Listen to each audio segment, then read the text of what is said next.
El eterno Dios, el Padre, envió a su Hijo Jesucristo.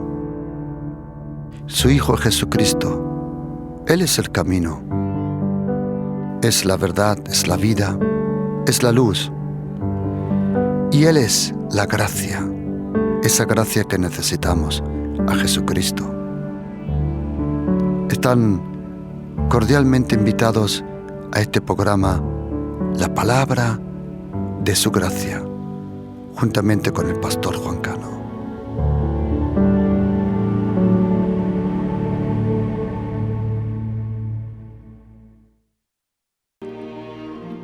Y Ruth, la moabita, dijo a Noemi: te ruego que me dejes ir al campo y recogeré espigas, y en pos de aquel a cuyos ojos hallaré gracia.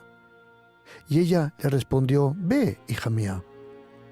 Fue pues, y llegando, espigó en el campo en pos de los segadores, y aconteció, por casualidad, que aquella parte del campo era de Boz, el cual era de la familia de Elimelech.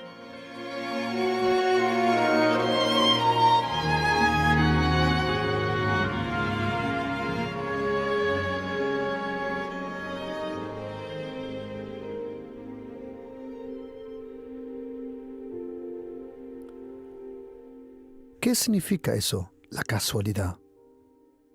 Hoy en este estudio bíblico, en esta predicación, quiero compartir con vosotros sobre el poder de la casualidad.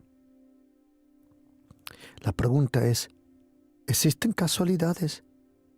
¿O cómo se pueden provocar casualidades? ¿O qué es una casualidad? Aquí en este libro, el libro Ruth del Antiguo Testamento, es interesante que este libro lleva el nombre de una mujer que no era del pueblo de Israel. Ella era familiar, era nuera de una mujer llamada Noemi. Noemi y su esposo venían de un pueblo que todos nosotros conocemos, que es Belén. Belén es español, pero el nombre original de Belén en hebreo se llama Betlehem. Y en arameo, el idioma que hablaba Jesucristo principalmente, era Betlehem, que significa la casa del pan. Es interesante que Jesucristo, el pan del cielo, nació en la casa del pan aquí en la tierra. Y Noemi, ella tenía un esposo llamado Elimelech, y ellos tenían 2 hijos, Malón y Kelón. Y ellos vivían allí en Belén, pero vino una hambruna. ¿Y qué pasó? Que tuvieron que salir a la tierra de Moab.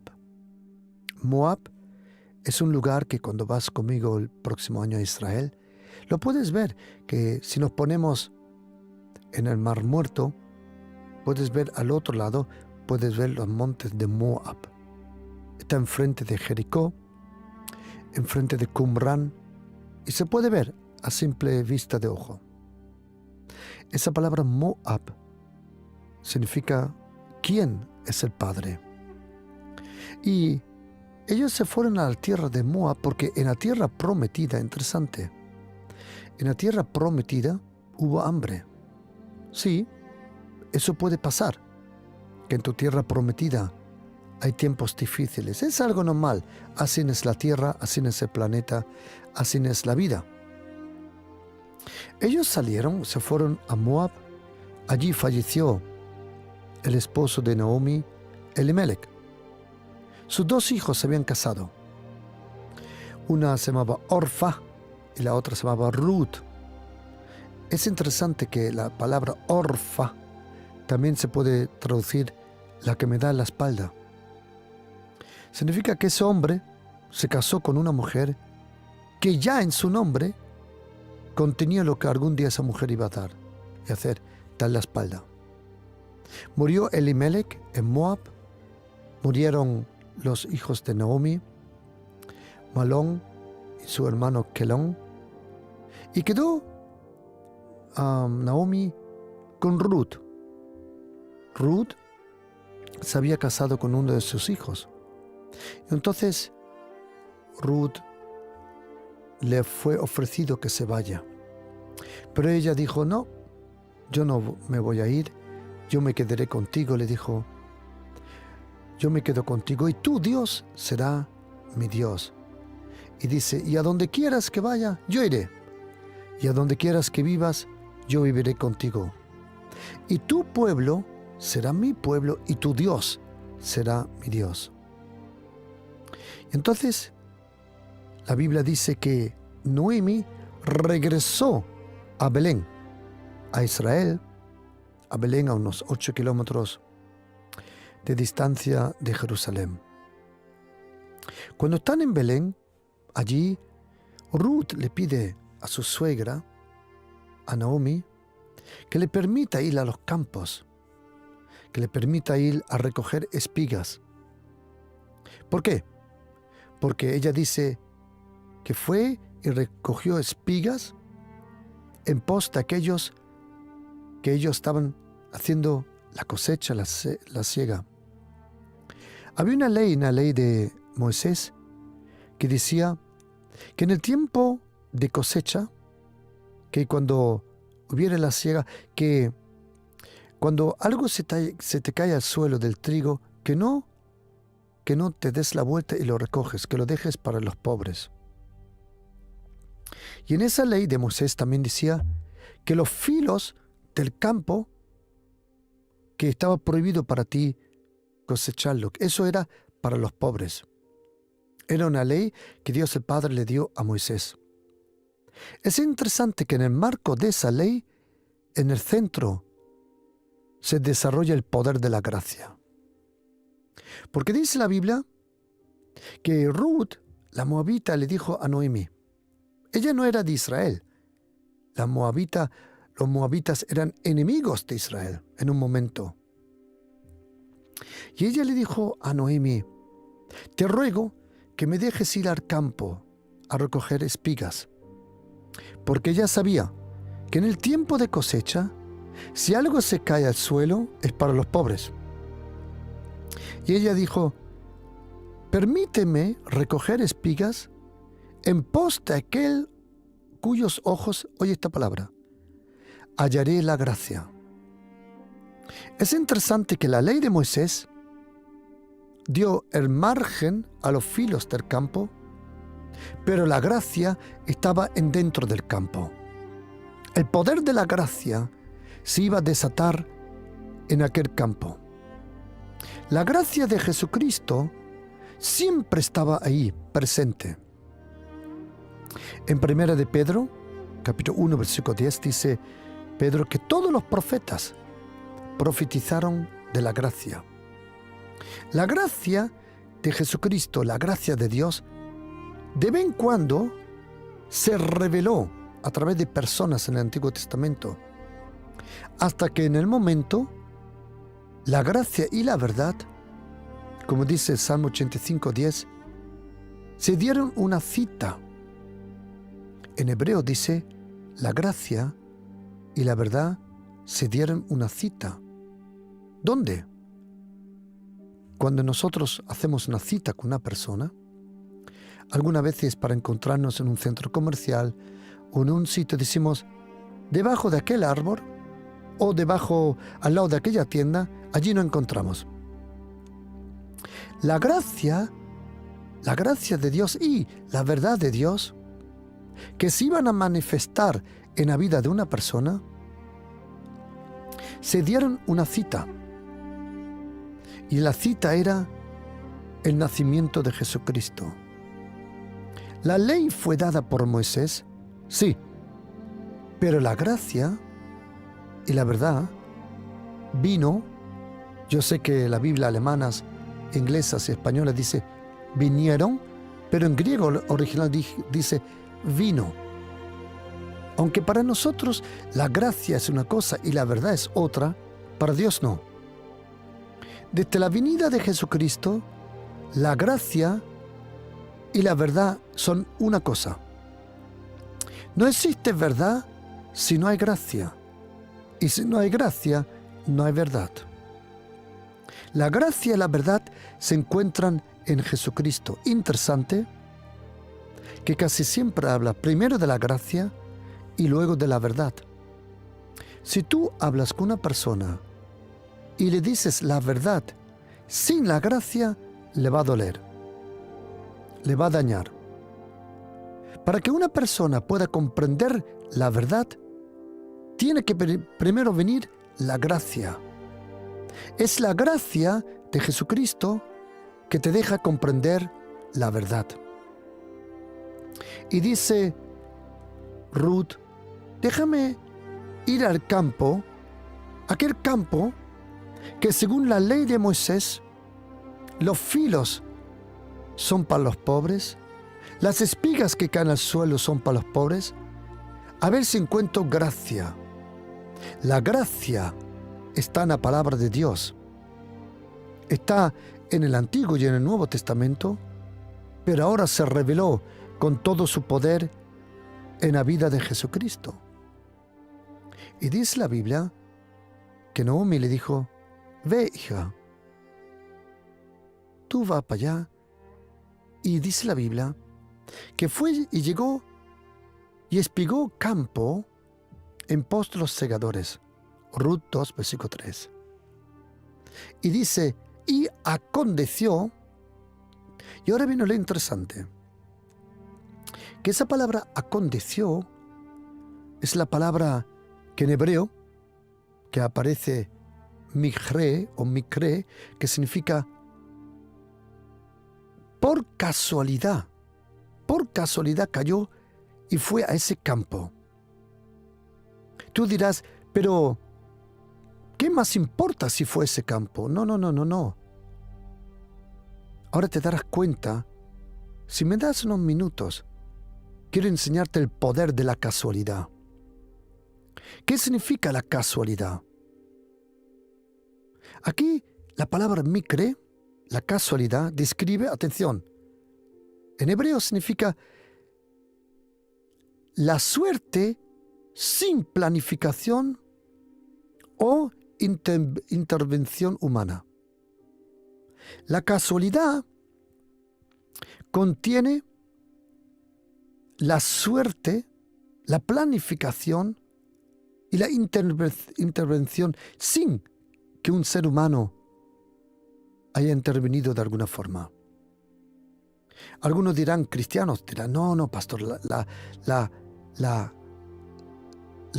casualidad no existe. Tranquilo. La casualidad sí existe. Solo que para Dios no hay casualidades, pero para nosotros sí. Es interesante, ahora después te puedo dar todos los versículos en hebreo y el único versículo en griego que describe la casualidad. Sí existe la casualidad. La casualidad es cuando Dios el Padre, en su gracia, provoca momentos de casualidad por ti. Y una casualidad de Dios te catapulta. Una casualidad de Dios también se llama el favor de Dios. Es el favor de Dios en la gracia que se demuestra por la casualidad. El favor de Dios está en la gracia, la infinita, eterna, presente gracia de Jesucristo. 9 veces aparece esa palabra, por casualidad, en el Antiguo Testamento, y una vez en el Nuevo Testamento. Esta palabra, por casualidad, déjame decirte los versículos para que lo tengas. Si luego quieres, yo te reenvío esta enseñanza, predicación, el poder de la casualidad. Porque quiero decirte que al final de esta cadena de casualidades, nació aquel rey que luego la Biblia le llama el Hijo de David, Jesucristo. No hay casualidades. Todo es planificado por el gran Dios eterno, Padre, Hijo y Espíritu Santo. Esta palabra en hebreo, por casualidad, aparece en Deuteronomio 22:6, Ruth 2:3, Segunda de Samuel 1:6, Segunda de Samuel 20, versículo 1, Primera de Samuel 6:9, Primera de Samuel 20, versículo 26, Eclesiastés 2:14, 15, Eclesiastés 3:19 y Eclesiastés 9, 2 y 3. Si luego tú quieres esta predicación, te doy un consejo. Coge ahora tu teléfono y marca este número de teléfono que te voy a dar. 629 6 14 174. Repito, 629 6 14 174. Para todos los que digan, pastor, yo quiero aprender qué es eso, la casualidad de Dios, el poder de la casualidad. Cuando leemos, yo te recomiendo coger diferentes traducciones de la Biblia que te ayudan a comprender los textos mejor. Por ejemplo, hay una Biblia española traducida que se llama Kadosh, y en la Biblia Kadosh dice: y ella, de casualidad, llegó al campo que pertenecía a Boaz, que era de la familia de Elimelech. En hebreo literalmente dice: su suerte cayó por casualidad en el campo. La oración y la obediencia son lo que provocan encuentros de casualidades. La casualidad de Dios está reservada para los que viven bajo el favor y la gracia de Dios. La casualidad de Dios está reservada para personas que oran y son obedientes. La vida bajo la gracia es la vida bajo la planificación de Dios. En 2 Samuel 20, versículo 1 dice que también los enemigos se encontraron contigo por casualidad. Si tú tienes un enemigo, no es ninguna casualidad. Esos enemigos que tú tienes son permitidos por Dios para transformar tu carácter. Todo está planificado, querido oyente. Pero, atención, aunque todo está planificado, no siempre todo se cumple en tu vida. Déjame explicarlo así. Yo creo en el poder de las profecías. Cuando alguien te profetiza, si tú vas a un sitio y todas las semanas te profetizan, no estás en una iglesia, estás en una secta. Eso no existe, que todas las semanas te profeticen. Eso es un rollazo.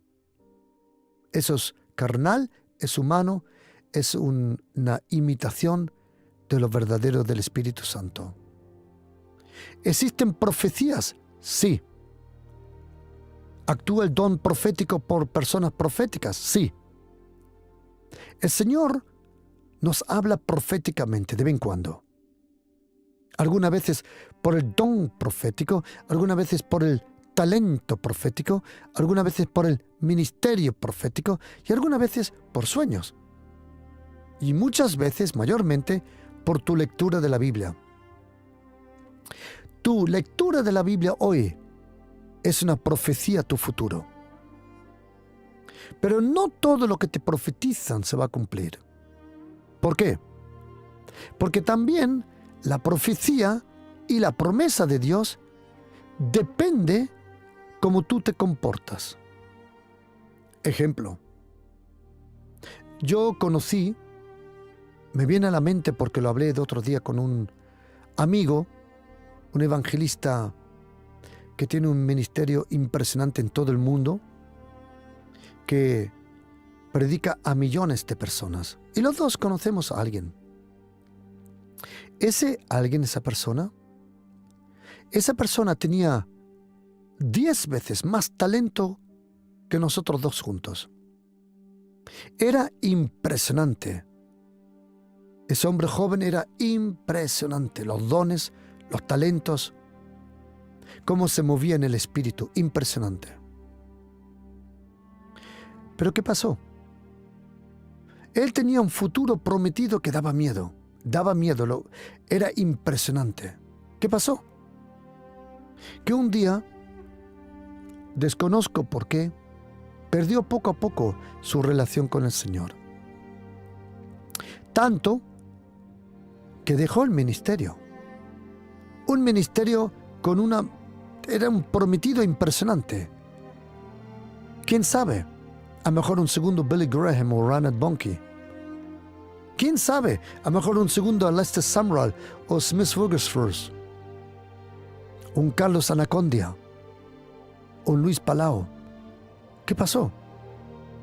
Que ese hombre joven con tan gran talento, con tan gran promesa, dejó el ministerio. Hoy, con los dones que el Señor le dio, los talentos, hoy es jefe de un banco mundial. Un banco que vosotros conocéis, que no merece la pena ahora decir el nombre. Es jefe del banco en todo el mundo. Pregunta: ¿estaba ese joven llamado en absoluto? Tenía profecías de su vida que daban miedo oírla, era impresionante. Pregunta: ¿se cumplieron? No. ¿Por qué? Porque si tú no te comportas conforme al llamado de Dios, las cosas no se cumplen. Oye lo que dice Efesios 4, versículo 1 y 2, dice que tenemos que andar digno a la vocación a la que fuimos llamados. No te sirve nada el llamado si tu vida habla otro idioma. Yo creo en profecías. Yo creo en la predestinación de una forma. Y déjame explicarte. Cuando estaba en el seminario bíblico, tuvimos que aprender. Cuando haces el seminario bíblico, tienes semestres completamente y algunas veces 3 meses, sean los filósofos griegos, sea la historia griega antigua, el imperio de los asmoneos, el imperio de los babilónicos, caldeos, asirios, lo que sea. Okay. Y en un momento aprendimos también sobre la predestinación. Y la pregunta era si existe la predestinación. Según la Biblia, según esa palabra en griego prohorizo, que significa predestinación, sí existe la predestinación, pero atención, dame un momento para explicártelo. Cuando nosotros estábamos en el seminario, venían profesores y lo bueno de nuestro seminario era que invitaban a profesores que muchas veces, lo mismo que los médicos y los abogados y otros consejeros, eran contrarios. Lo que te dice uno, el otro dice lo contrario. Si no me crees, tienes que ir alguna vez a un gestor y ya verás tú lo que es una opinión y otra opinión. Ok. Y vino un profesor y nos dijo que todos estábamos bajo la predestinación y que algunos estaban predestinados para ser salvos y otros no. A mí eso no me encajó, porque la Biblia dice que Dios quiere que todos sean salvos. Y pregunta, ¿quiere que Dios el Padre todos sean salvos? Sí. Pero no todos quieren recibir el regalo de la gracia para ser salvo. Y algunos ámbitos, ramas cristianas, dicen que algunos están predestinados para la vida y otros para la muerte. Cuando me tocó en el seminario bíblico exponer una explicación teológica, me acuerdo que dije, algo está mal en todo esto, y la cosa es esta. Si algunos serán condenados en el día del juicio porque no estaban predestinados, entonces Dios es injusto. Porque ellos pueden decir, momento, a mí me hubiera gustado ser salvo, pero como tú no me has predestinado para esto, ahora yo voy al infierno, no por mi decisión, sino por la tuya. Y quiero decirte una cosa. Nadie va al infierno porque Dios, entre comillas, se le salió por la nariz y dijo, tú vas al infierno. No, no, no. Es por propia decisión. ¿Existe la predestinación? Sí. Pero atención. Imagínate esto. La predestinación es como un guión de tu vida, como en una película. Está cerrado con los sellos. No llores, porque ha vencido el león de la tribu Judá para abrir el libro y sus sellos. ¿Existe una predestinación? Sí. Pero esa predestinación empieza a funcionar el día que tú recibes a Jesucristo. El día que tú recibes a Jesucristo, el libro de tu predestinación será abierto. Y entonces, atención querido oyente, todo lo que te pasa no es casualidad. Otra vez, ¿existe la predestinación? Sí. Pero esa predestinación solo empieza a funcionar en el momento que tú dices sí a Jesucristo, sí a la voluntad de Dios. Entonces sucede lo que dice Salmo 139, versículo 16. En tu libro están escritas todas las cosas. El salmista también dijo, todos mis días están escritos en tu libro. Por eso, ¿existe la casualidad? Sí. ¿Existe la predestinación? Sí. Pero esa predestinación empieza a funcionar en el día que tú empiezas a creer en Jesucristo. Entonces se abre el guión de tu vida personal que se llama tu predestinación. Y ahora sujétate. Pero aún eso, no hay ninguna casualidad, no hay ninguna garantía que lo vas a cumplir. Porque aunque estás bajo la gracia, si no andas por fe y obediencia y en el temor de Dios, no funciona. Salmo 147, 11 dice, el Señor favorece a los que le temen y a los que confían en su gracia. Titus 2, 11 dice, capítulo 2, 10 y 11 dice, que la gracia nos enseña a vivir piadosamente en el temor de Dios. Hebreos 12, versículo 28 dice, así que recibiendo un reino inconmovible, retengamos la gracia y mediante ella sirvamos a Dios, agradecidos, pero con reverencia y en temor de Dios. El temor de Dios es muy importante, vivir en reverencia y en temor de Dios, no en miedo de Dios. A Dios el Padre no tienes que tenerle miedo, pero sí respeto. Por eso, es igual qué profecía hay sobre tu vida. Si tú no vives conforme a las profecías, como dice el apóstol Pablo a Timoteo, capítulo 1, versículo 18, en primera epístola de Timoteo, conforme a las profecías. La predestinación es una profecía de Dios sobre tu vida.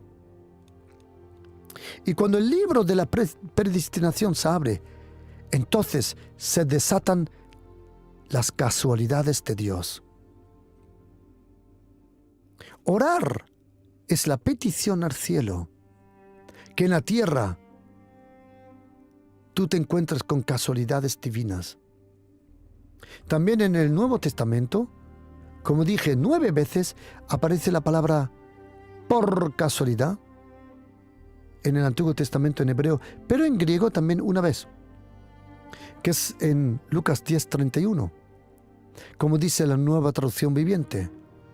Y por casualidad, cierto sacerdote bajaba por aquel camino.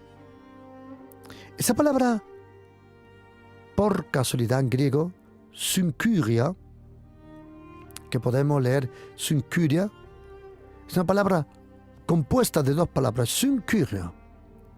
Y casualidad es un encuentro inesperado. Atención, una única oportunidad y una única posibilidad. Esta casualidad, para el ser humano es como una casualidad, es porque no ve todo el dibujo. Cuando nosotros no vemos todo el dibujo, para nosotros las cosas parecen una casualidad, pero todo fue planificado por Dios el Padre. Toda la vida está llena de casualidades. Y la gracia es la que te empuja, la que te guía a las casualidades de Dios. Mira, déjame explicarte lo que pasó con la casualidad, que Ruth fue a recoger espigas allí, en aquel campo que era de Boaz. Para que veas lo que provocó esa casualidad. Atención. Déjame darte solo una anécdota. Como hemos aprendido, Ruth no era israelita. Ella era moabita. ¿Sabe lo que dice la Biblia de los moabitas? En Deuteronomio capítulo 23, 3. La ley de Moisés dijo: no entrará moabita en la congregación de Dios hasta la 10ª generación. La ley de Moisés dice: no entrará moabita, en 10 generaciones no será parte del pueblo de Israel. Eso es la ley. Pero oye lo que provocó la gracia. ¿Me explico? La gracia de Dios sobre esta mujer extranjera, Ruth, atención, esa gracia provocó que aquella mujer que bajo la ley no le era permitida entrar al pueblo de Israel, atención, 10 generaciones, ella no podía entrar a la congregación. Pero oye lo que dice Ruth, capítulo 4, versículo 13 al 17. Atención, que Ruth se casó con Boaz, o Boaz, como le llames. Ellos tuvieron un hijo, y su hijo se llamaba Obed. Y Obed tuvo un hijo que se llamaba Isaí. Y ahora adivina quién era el hijo de Isaí: David. La ley de Moisés le prohibía a Ruth ser partícipe del pueblo de Israel, pero la gracia la convirtió en la bisabuela del rey David. Yo no sé qué ley humana, diabólica, yo no sé qué ley de maldición, yo no sé lo que te han dicho, a lo que te han condenado con palabras, pero una cosa sé: que la gracia de Jesucristo elimina todas esas palabras. Y otra cosa, querido oyente, y quiero que estés atento a los últimos minutos que me quedan. Atención.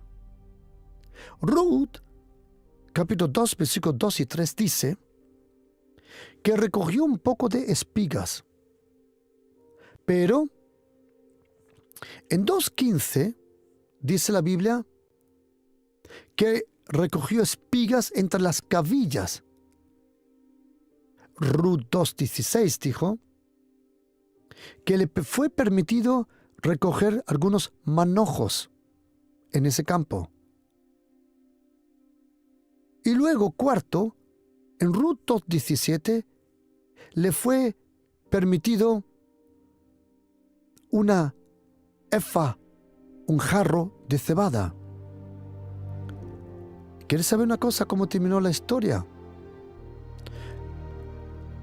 La historia terminó que Ruth luego era propietaria de ese campo. Déjame decirte algo sobre tu llamado, sobre las casualidades de Dios. Un día yo aprendí una lección, una de las muchas, pero una que no fue en mi propia vida, sino de una persona. Me acuerdo que era una hermana de Venezuela. Ella me oyó hablar un poco de las casualidades de Dios y me llamó, porque estaba hablando del perdón, de la restauración de relaciones. Y esta hermana me llamó y me dijo: pastor, cuánto me encantaría decirle a mi hermano que lo lamento lo que ha pasado. Ella, esto ya hace probablemente 17 años, a lo mejor 18 años, ella huyó de Venezuela. Se había peleado con su familia, se había separado de su familia y ella se vino para España. Aquí se convirtió, como muchos hermanos que ven de Centro Sudamérica, el lugar donde se convierten es en España. La mayoría de lo que hoy hermanos latinos son salvos, todos se salvaron en España, la mayoría. Y esta hermana me dijo: pastor, cuánto me encantaría pedirle perdón a mi hermano. En un momento de ira, ella le dijo algo a su hermano que dolió mucho al hermano, a la mamá, a toda la familia, y rompió con toda la familia. Ella me dijo: pastor, cuánto me encantaría decirle a mi hermano que lo lamento. Y le dije: ¿por qué no le llamas? Ella me dijo: no conozco el número, no quiere que yo tenga el número, no permite que alguien me dé su número. Dice: hay un gran abismo entre mí y mi familia. Y le dije: vamos, querida, vamos a orar que la gracia de Jesucristo, que el Señor de Jesucristo te dé su gracia para esta situación. Porque para cada situación hay una gracia. ¿Sabes lo que he aprendido, querido oyente? Si para cada situación hay una gracia, para cada situación hay una casualidad. Parece que la casualidad es la llave maestra de la gracia. Y esta hermana, conmigo oramos, le pedimos al Señor que nos dé su gracia para esta situación y que la ayudara.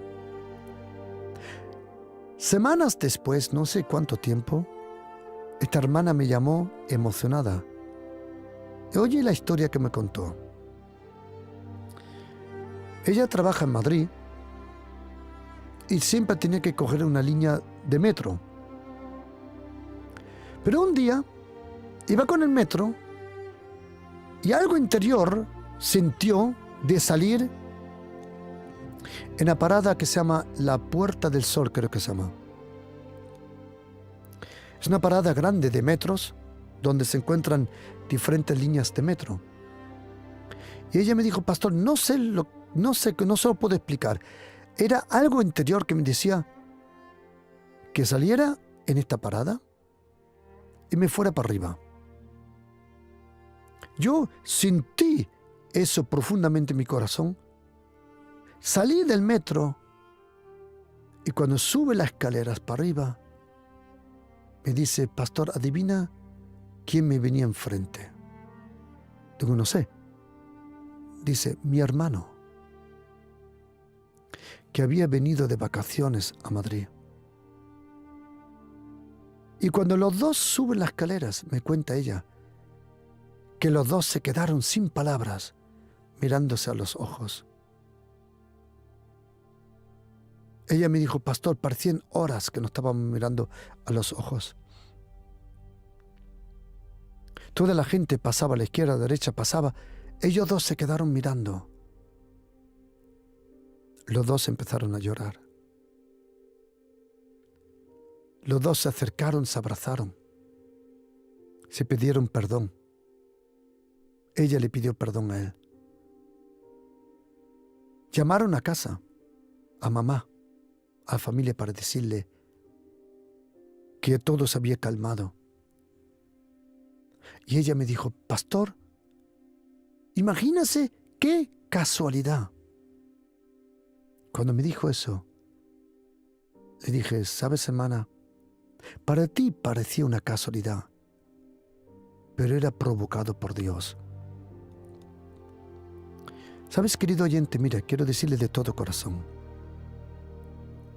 que Dios el Padre te va a dar, atención, por casualidad. Por casualidad. La casualidad de Dios es cuando Dios el Padre lo planifica todo. Él lo sabe todo. Todo está sometido a Él. Y como dice el profeta, todo está a su disposición. Tú y yo tenemos la sensación de una casualidad. Pero no existen las casualidades. Todo está planificado. Pregunta, ¿todo se va a cumplir? Lamentablemente, en algunas vidas no. En otras sí. Porque depende del estilo de vida que tú lleves. Y sabes, Dios el Padre ha preparado casualidades de bendición. Casualidades que te van a abrir las puertas. Yo conozco personas que tú también conoces por nombre, que sé que me oyen y no puedo contar. Me encantaría contarte unos cuantos ejemplos de sus por casualidad. Por casualidad. ¿Cuántos trabajos han encontrado por casualidad? ¿Cuántos matrimonios han encontrado por casualidad? ¿Cuántas empresas han abierto por casualidad? Es impresionante, impresionante. La casualidad son posibilidades que Dios el Padre en la vida te abre. Y si tú lo captas, y si tú te das cuenta, oye cómo empezó la vida de Ruth. Atención, la casualidad le llevó al campo donde hubo un proceso de espigas, luego cavillas, manojos, cebada, y terminó luego como propietario o propietaria de ese campo. El lugar donde tú estás, en el momento de vida donde tú estás, ahora mejor estás recogiendo espigas, pero quiero decirte una cosa, si sigues confiando en la gracia, ¿quién sabe si algún día serás propietario de aquel lugar?